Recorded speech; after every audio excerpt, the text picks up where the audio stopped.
در میدان باندی است که توسط یک دختر جوان و زیبا رهبری می شود. دختری که این باند قاچاق مواد مخدر را رهبری می کند 23 سال سن دارد و با نام مستعار کریمه فعالیت می کند. دختری که گفته می شود جوان، زیبا و نهایت باسواد است. سلام دوستان عزیز، شمس‌الدین رسا هستم و شما را خوش آمدید میگم به یکی از برنامه‌های ریاکشن دیگرمان. دوستان عزیز، در افغانستان باندهای مافیا زیاد بود قبلا. زیادتر اونا گرفتار شدند و زیادتر اونا فرار کردند از چنگ نیروهای امنیتی. ولی اولین بار است که من میشنوم که رهبر گروه یک باند مافیایی یک دختر خانم است. دختر خانم جوان، مقبول و در عین حال محصل پانتون به نام کریمه. خب این چگونه به چنگ نیروهای امنیتی میفته؟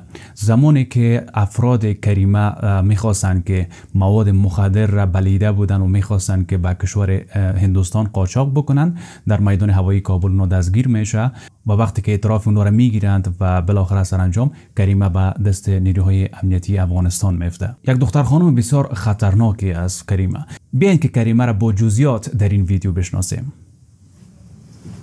نیروهای پلیس 2 سال در تعقیب کریمه بودند. روز اطلاع می‌یابند که او در دانشگاه حاضر شده است. پلیس میگوید همه چیز پلان شده پیش میرفت، اما همین که داخل صنف شدیم دیدیم او در جایش نیست و تنها کتابچه و چند کاغذ نوشته شده اش روی میز باقی مانده و خودش فرار کرده است.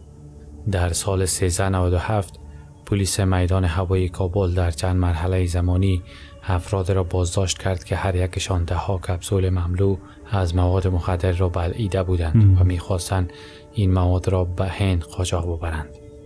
این بازداشت‌های در میدان هوایی کابل چیز تازه‌ای نیست. طبق معمول پرونده ها بررسی و بازداشت شدگان به نهادهای عدلی و قضایی معرفی می‌شوند. اما همچی در جریان تحقیق توجه ماموران را جلب کرد این بود که این افراد مربوط به باندی است که توسط یک دختر جوان و زیبا رهبری می‌شود. دختری که این باند قاچاق مواد مخدر را رهبری می کند 23 سال سن دارد و با نام مستعار کریمه فعالیت می کند. دختری که گفته می شود جوان، زیبا و نهایت باسواد است. محصل پانتون کریمه در پوشش یک نهاد مددرسان کارهایش را به پیش می برد. او بیشتر از اجتماع و از میان دانشجویان دانشگاه افراد را برای قاچاق مواد مخدر جلب و جذب می کند. به این بهانه که ما شما را برای ادامه تحصیل به خارج از کشور میفرستیم. با این هم نیروهای مبارزه با مواد مخدر در حدود 2 سال در تعقیب کریمه بودند، اما وی را به دام انداختن نتوانستند. چند بار هم تا آستانه بازداشت او پیش رفتند، اما کریمه فرار کرد.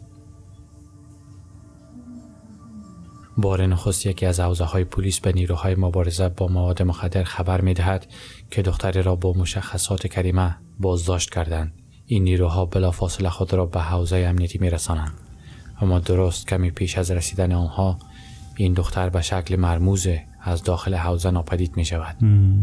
نیروهای مبارزه با مواد مخدر بار دیگر اطلاع پیدا می‌کنند که کریمه پس از مدت‌ها در صنف درسی دانشگاهی که در آن رشته حقوق را آموزش می‌دید حاضر شده است.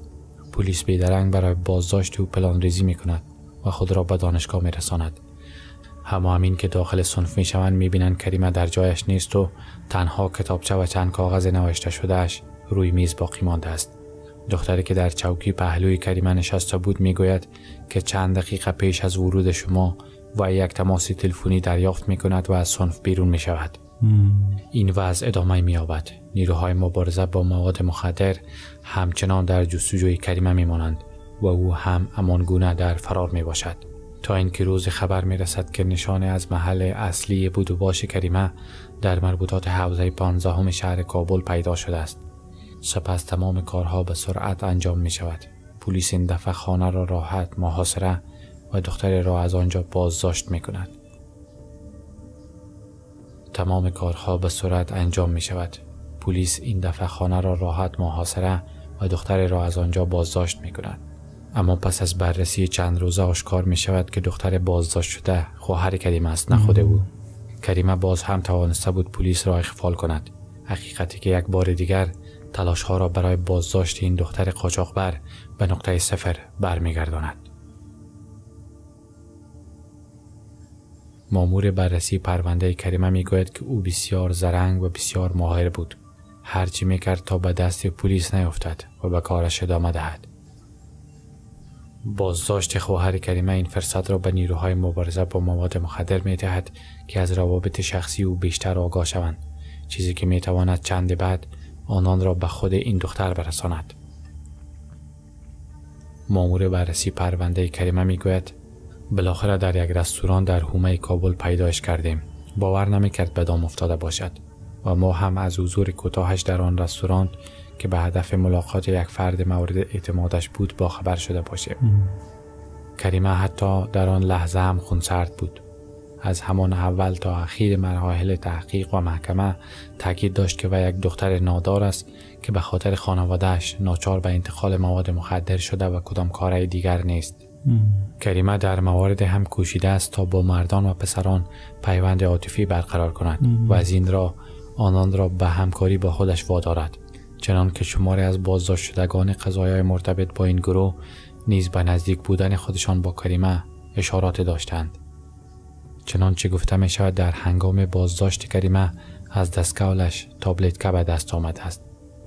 این رویداد گمانه‌هایی را به میان می آورد که کسی یا کسانی از کریمه حمایت می کنند. مأمور بررسی پرونده کریمه می گوید هیچگاه نفهمیدیم که چه کسی یا کسانی حمایتش کردند یا می کنند. هیچ کس چیزی نگفت و از خودش هم چیزی نشنیدیم.